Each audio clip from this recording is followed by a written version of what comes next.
하나님 감사합니다. 이 시간 예배의 자리에 나오게 하시고 우리의 마음과 중심을 다하여 하나님을 찬양하게 하시니 감사합니다. 이 시간에 주님의 말씀 앞에 고개 숙였사오니 주님 우리에게 말씀하여 주시옵소서. 우리가 주님의 말씀을 듣겠나이다. 아무것도 아닌 종 사용하셔서 주님의 생명의 말씀의 도구로 인치시고 사용하여 주시옵소서. 생명의 말씀만이 이 시간 우리 가운데 역사하여 주시옵소서. 예수님 귀하신 이름으로 기도드립니다. 아멘.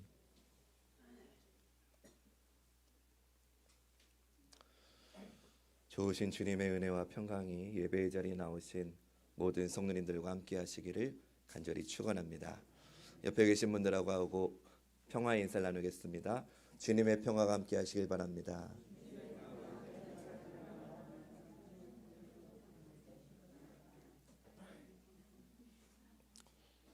프랑스의 철학자 장 폴 사르트르라고 하는 사람이 있습니다.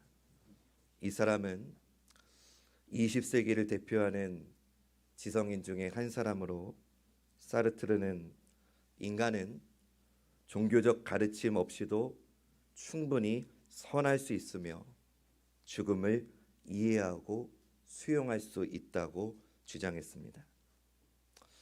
또한 그는 성경의 상벌 제도를 비판하며 이런 것은 인간을 유치한 존재로 만드는 것이며 인간은 이런 보상 없이도 충분히 선을 행하는 존재라고 했습니다. 실제로 그는 1964년 노벨 문학상 후보로 선정되었지만 수상을 거부해서 화제가 되기도 했습니다.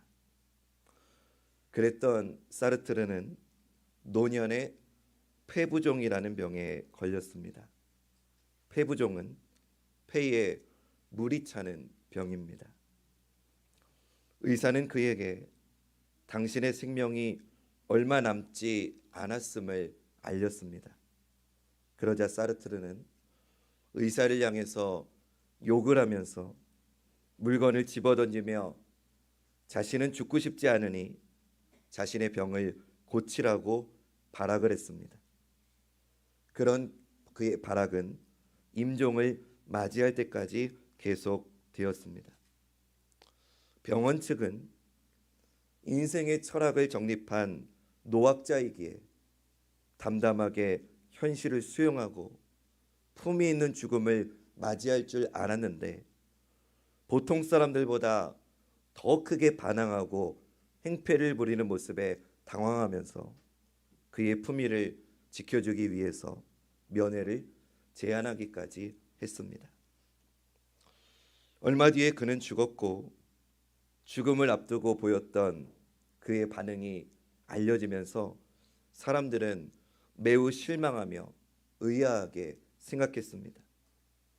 인간의 선한 의지와 자긍심을 그토록 주장했던 대철학자가 누구나 겪는 죽음 앞에서 그토록 두려워했으니 말입니다. 이때 프랑스의 한 지방신문 기자가 이런 글을 썼습니다. 사르트르는 돌아갈 고향이 없었기 때문에 그토록 두려워했으며 심판의 하나님을 만날 사실이 그를 공포로 몰아넣어 죽음을 그토록 거부했다. 사랑하는 여러분, 이 땅에서 은혜의 하나님을 만나지 못한 사람은 죽음 후에 심판의 하나님을 만나게 되어 있습니다. 그 누구도 예외는 없습니다. 그러므로 우리는 이 땅에서 사랑의 하나님을 만나야 됩니다. 하나님을 체험해야 됩니다. 머리로 아는 하나님이 아닌 내 삶 가운데 역사하시는 하나님을 만나야 됩니다. 우리에게 중요한 것은 하나님을 아는 것보다 그 하나님을 만나는 것입니다. 오늘 이 시간을 통해 사랑하는 여러분 모두가 주님을 인격적으로 만나시기를 간절히 축원합니다. 오늘 본문 사도행전 3장에는 성전 미문에 앉아 구걸하던 안진뱅이의 이야기가 나옵니다. 이 이야기는 우리가 너무나 잘 알고 있습니다. 그런데 저는 오늘 우리가 너무나 잘 알고 있는 이 안진뱅이가 사실은 오늘 우리의 모습일 수 있다는 것을 여러분과 생각해 보고자 합니다. 미문의 안진뱅이는 하나님을 만나지 못한 채 치유받지 못한 모습으로 살아가는 오늘 우리의 모습을 보여주고 있습니다. 앞에 화면 보시면서 1절과 2절 말씀 같이 읽어봅니다. 시작.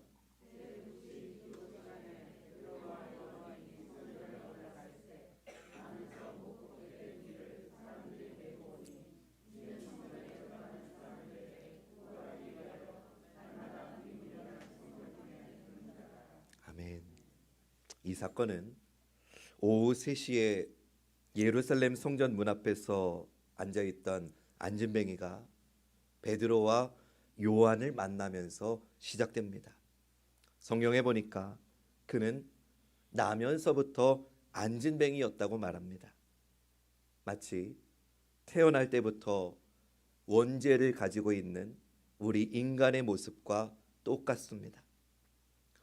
인간의 많은 종교와 사상이 우리 인간의 죄의 문제를 다루지만 분명한 것은 우리의 죄는 오직 예수 그리스도의 보혈로만 씻음받을 수 있다는 것입니다. 그가 아무리 선한 사람일지라도, 아무리 고귀한 신분의 사람일지라도 인간은 누구나 원죄를 가진 존재입니다. 또 인간은 살아가면서 많은 죄를 지을 수밖에 없습니다. 원죄와 살면서 짓는 모든 죄는 하나님을 만날 때에만 해결될 수 있습니다. 여러분, 죄는 인간의 어떤 수고나 보상으로 해결될 수 있는 것이 아닙니다. 오직 창조주이신 하나님 안에서만 해결될 수 있습니다. 나면서부터 장애를 가지고 아파하며 살아가는 이 안진뱅이의 모습 속에서 오늘 우리는 원죄를 가지고 신음하며 살아가는 우리의 자화상을 보아야 합니다. 성전 미문의 안진뱅이가 날마다 성전에는 나왔지만 안으로 들어가서 은혜를 맛보지 못하고 있었던 것처럼 오늘 우리도 우리의 신앙의 모습이 꼭 이렇지는 않은지 돌아봐야 됩니다. 오늘날에도 교회에 나오는 사람은 많은데 정말로 하나님의 은혜 가운데 변화를 받고 하나님의 능력과 주님이 주시는 기쁨 속에서 살아가는 성도는 많지 않은 것 같습니다. 30년, 40년간 교회를 다녔지만 은혜 안으로 들어가지 못하고 성전 뜰만 밟고 다닌 이 땅의 수많은 명목상 그리스도인, 껍데기 그리스도인들에게서 오늘 본문의 안진뱅이의 모습을 우리는 보게 되는 겁니다. 성전 미문의 안진뱅이는 날마다 사람들에게 엎혀서 성전에 왔습니다. 그런데 오늘날에도 교회에 나올 때 자기 믿음으로 오지 못하는 이들이 얼마나 많습니까? 자신이 구원받고 자기가 복받는 길임을 알고 있으면서도 다른 이들이 권면해서 끌고 와야 되는 의존적 성도들이 많다는 겁니다. 옆에서 챙겨주고 전화해야 겨우 오는 그런 분들이 많다는 겁니다. 처음에 몇 번은 그럴 수 있지요. 그러나 몇 번이 아니라 평생 엎혀 다니는, 마치 남을 위해서 예수 믿어주는 것처럼 교회를 다니는 이들의 그 모습과 일평생 남에게 엎혀 다니는 안진뱅이의 모습이 여러분 무엇이 다릅니까? 또한 본문의 안진뱅이는 구걸할 목적으로 성전에 나온 사람이었어요. 하나님께 예배하기 위해서 성전에 온 게 아니라 자신의 생계 수단을 위해서 성전에 왔다는 겁니다. 오늘도 이처럼 다른 목적으로 교회에 오는 이들이 얼마나 많습니까? 교회를 이용해서 무언가 득을 보려고 하는 사람, 예배보다는 예배 후가 더 바쁜 그런 사람들 말입니다. 사랑하는 여러분, 교회는 하나님을 만나는 곳이어야 합니다. 교회는 내 비즈니스나 어떤 친교의 장소가 아닙니다. 나면서부터 안진뱅이인 이 사람은 성전 문에 앉아만 있는 사람이었고, 날마다 엎혀오는 사람이었고, 그리고 구걸하기 위해서 잘못된 목적으로 성전에 나온 사람이었습니다. 이 사람의 모습은 오늘 하나님을 만난 경험도 없는 채 껍데기 성도의 슬픈 자화상을 여실히 보여주고 있는 겁니다. 그러나 이런 안진뱅이가 치유를 받았습니다. 할렐루야. 불치병인 줄 알았던 그가 온전해진 겁니다. 그렇다면 이 사실은 오늘날의 명목상 성도에게도, 껍데기뿐인 성도에게도 희망이 있다는 것을 우리에게 보여주는 겁니다. 그렇다면 이제 우리는 미문의 안진뱅이가 치유된 비결을 알아보아서 오늘 안진뱅이 같은, 영적인 안진뱅이 같은 우리가 어떻게 일어날 수 있을지를 알아봐야 되겠습니다. 먼저 미문의 안진뱅이가 치유된 첫 번째 비결은 그는 날마다 성전에 왔다는 것입니다. 우리 한번 따라해 봅시다. 날마다 성전에 왔다. 안진뱅이는 비록 구걸하기 위해서 누군가에 엎혀서 왔지만 날마다 성전으로 나왔습니다. 여러분, 이처럼 비록 지금은 잘 알지 못해도 교회에 열심히 나오면 언젠가 하나님의 때가 되었을 때에 하나님을 만나게 될 줄로 믿습니다. 사랑하는 여러분, 은혜에는 때가 있습니다. 하나님의 때를 우리는 기다려야 됩니다. 우리 주변에 비록 정말 영적인 거듭남이 없고 정말 하나님을 만난 경험도 없는 채 그냥 교회 문만 밟고 가는 명목상 그리스도인들이 있습니다. 그래도 그들을 비난하면 안 됩니다. 그들을 사랑으로 받아들여야 됩니다. 왜냐? 그들도 하나님이 부르신 자들이기 때문입니다. 그들을 향하신 하나님의 은혜의 때가 있음을 믿고 기도해 주는 우리 모두가 되기를 주님의 이름으로 부탁합니다. 이 자리에 서서 여러분들의 예배드리는 눈빛을 보면 여러분들의 신앙의 전투력을 저는 다 알 수 있습니다. 아, 이분이 어느 만큼 예배에 집중하고 있구나. 아, 이분이 그냥 의자만 대피고 가는구나. 다 보입니다. 그러나 예배 시간에 집중하지 못한다고 해서 그 사람을 비난하면 안 됩니다. 오히려 사랑으로 안아주면서 오늘 본문에 일어난 안진뱅이의 그 기적이 그 사람에게도 일어날 수 있도록 함께 기도해 주는 우리 모두가 되기를 축원합니다. 미문의 안진뱅이가 치유된 두 번째 비결은 사람을 잘 만났다는 것입니다. 따라해 봅시다. 사람을 잘 만났다.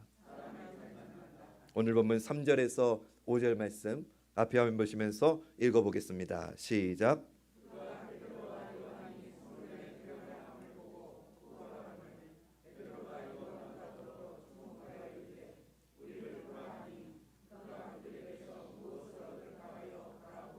아멘. 여러분, 인생의 축복은 좋은 만남에서 이루어집니다. 반대도 마찬가지입니다. 인생의 실패는 잘못된 만남에서 시작되는 겁니다. 그렇기에 바른 만남, 축복된 만남, 유익한 만남은 전적인 하나님의 은혜입니다. 미문의 안진뱅이는 베드로와 요한을 만남으로써 그의 인생이 엄청나게 변화되는 축복을 받았습니다. 사랑하는 여러분, 만남의 축복이 있으시기를 주님의 이름으로 축복합니다. 또한 여러분 서로가 서로에게 귀한 만남이 되기를 다시 한번 축복합니다. 옆에 계신 분과 이렇게 축복하며 인사하겠습니다. 당신을 만나 행복합니다.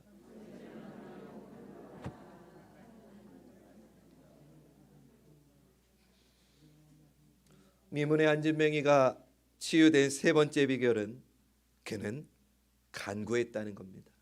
따라해 봅니다. 간구했다. 3절 말씀 우리 읽어봅니다. 시작.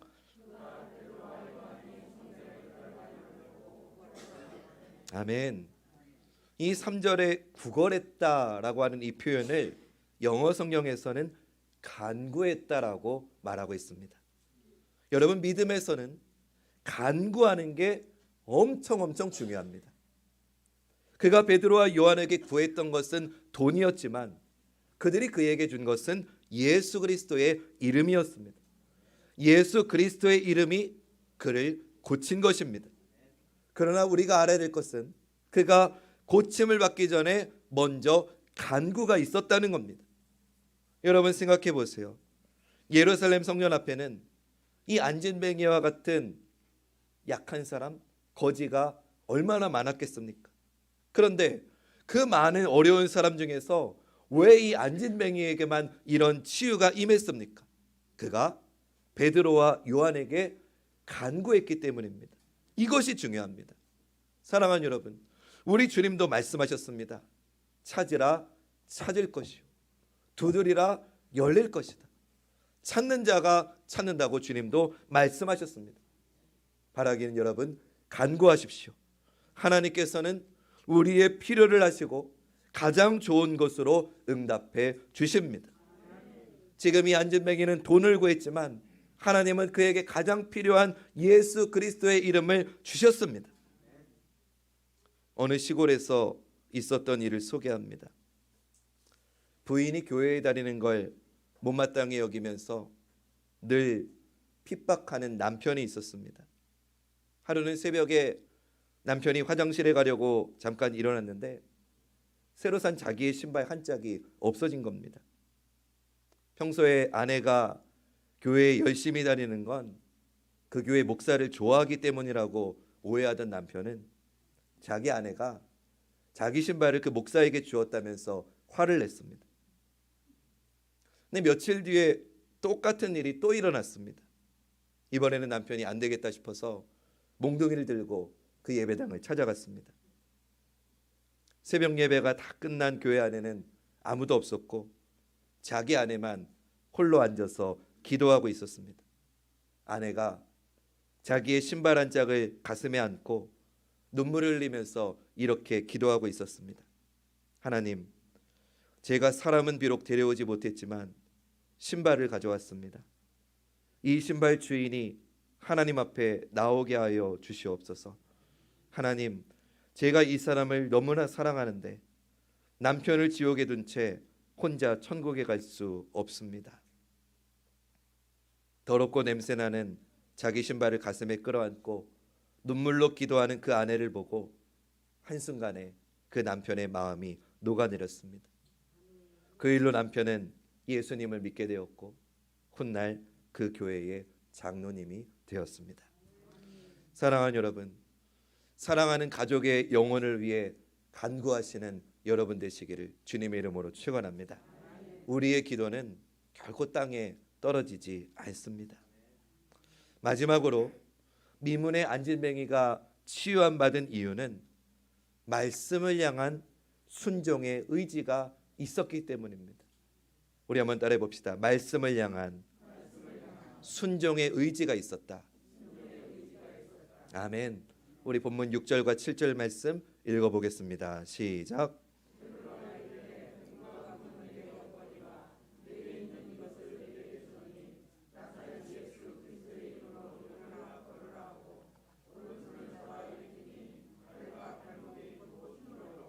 아멘. 여러분, 사도행전을 기록한 누가는 의사였습니다. 그렇기에 의학적 정황을 아주 잘 기록했는데 오늘 7절 말씀에 보니까 오른손을 잡아 일으키니 발과 발목이 곧 힘을 얻었다라고 기록했습니다. 이 말은 이 사람 속에 말씀을 향한 순종의 의지가 있었다는 것을 의미하는 겁니다. 무슨 말이냐면 성경은 이 사람을 나면서부터 걷지 못하는 사람이라고 했습니다. 그럼 이 사람은 자기 일평생 단 한 번도 일어나 본 적이 없는 사람입니다. 그런 자기에게 베드로가 말합니다. 내게 있는 것을 내게 주노니 나사렛 예수 그리스도의 이름으로 일어나 걸으라. 여러분, 한 번도 일어나 본 적 없는 사람에게 일어나 걸으라고 하는 것처럼 황당한 말이 어디 있겠습니까? 그리고 그의 오른손을 잡아서 일으킵니다. 그러면 우리의 상식이라면 일어난다고 하는 게 모르는 이 사람은 일어나 걸으라라고 하는 명령이 떨어졌을 때 말도 안 된다고 생각해야 됩니다.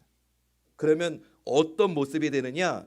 베드로가 일으키면 그의 일으키려는 힘에 그냥 질질 끌려서 올라갔다라고 누가가 기록해야 됩니다. 근데 누가는 이 안진뱅이가 힘을 주어서 일어나려고 할 때에 그의 발과 발목이 힘을 얻었다고 말합니다. 무슨 말입니까? 이해되지 않는 명령이지만 하나님 말씀을 향한 순종의 의지를 가지고 힘을 쓰자 하나님이 역사하셨다는 겁니다. 그 결과를 8절이 이렇게 알려줍니다. 뛰어서서 걸으며 그들과 함께 성전으로 들어가면서 걷기도 하고 뛰기도 하며 하나님을 찬송하니. 아멘. 이 안진뱅이가 걷고 뛴 사건은 그에게만 놀라운 일이 아니었습니다. 온 예루살렘 사람들에게도 믿을 수 없는 일이었습니다. 그래서 본문 9절에서 11절은 이렇게 전합니다. 모든 백성이 그 걷는 것과 하나님을 찬송함을 보고 그가 본래 성전 미문에 앉아 구걸하던 사람인 줄 알고 그에게 일어난 일로 인하여 심히 놀랍게 여기며 놀라니라. 나은 사람이 베드로와 요한을 붙잡으니 모든 백성이 크게 놀라며 달려 나아가 솔로몬의 행각이라 불리는 행각에 모이거늘. 아멘. 이때가 기도 시간이었기 때문에 성전에 많은 사람들이 있었는데 안진뱅이가 한순간에 일어나 뛰기도 하고 걷기도 하니 많은 사람들이 놀라서 몰려든 것입니다. 그 기적에 크게 놀라서 솔로몬 행각에 모여있는 그 수많은 사람들에게 베드로가 선포합니다. 이 기적은 예수 그리스도의 이름으로 되었다는 걸 증거합니다. 그리고 그 결과를 사도행전 4장 4절 말씀이 이렇게 알려줍니다. 우리 마지막으로 이 말씀 같이 읽겠습니다. 시작. 말씀을 들은 사람 중에 아멘. 이날 이 기적을 보고 또 베드로의 복음 증거를 들은 후에 예수님을 그리스도로 믿는 자의 수가 남자만 5,000명이나 되었다고 합니다. 사랑하는 여러분, 기적의 목적은 영혼 구원에 있다는 걸 알려주는 겁니다. 우리 한번 따라해 봅시다. 기적의 목적은 영혼 구원에 있다. 아멘. 하나님이 지금 이 안진뱅이를 일으키신 것은 일으키는 그 기적 자체가 목적이 아닙니다. 안진뱅이가 일어남을 통해서 영혼이 구원되는 것, 그것이 기적을 일으키시는 하나님의 궁극적인 목적입니다. 이날 남자만 5,000명이 하나님께 돌아오는 이 놀라운 일을 보고 가장 놀란 사람은 누구였을까요? 베드로였을 겁니다. 자기는 빌라도의 법정에서 예수님을 부인할 뿐만 아니라 저주하고 맹세하고 모른다고 그렇게 욕설을 퍼부었던 자기인데, 그래서 차마 동역자들 앞에서 고개도 들지 못한 그런 자기인데, 그런 자기의 설교를 통해서 이렇게 수많은 사람들이 하나님께 돌아오는 사건을 그는 경험한 겁니다. 그러니 오늘 본문 속의 기적은 안진뱅이에게만 일어난 게 아니라 베드로에게도 일어났던 것입니다. 이 사건을 통해 하나님은 베드로의 마음도 치료하셨던 겁니다. 그는 이 일을 통해서 자기의 나약함에도 불구하고 자기를 끝까지 사랑하시고 사용해 주시는 하나님의 은혜를 경험하게 된 겁니다. 이 일이 있었기 때문에 베드로는 순교의 자리까지 믿음을 가지고 나아갈 수 있었던 겁니다. 사랑하는 여러분, 오늘 저는 설교의 제목을 하나님을 만날 때 기적은 일어난다고 정했습니다. 기적은 하나님을 만날 때 일어나는 줄로 믿습니다. 안진뱅이가 만난 하나님, 베드로가 다시 만난 그 하나님을 오늘 저와 여러분도 다시 만나서 우리를 통해서 사랑하는 영혼들이 주님께 돌아오는 생명의 기적이 일어나기를 주님의 이름으로 간절히 축원합니다.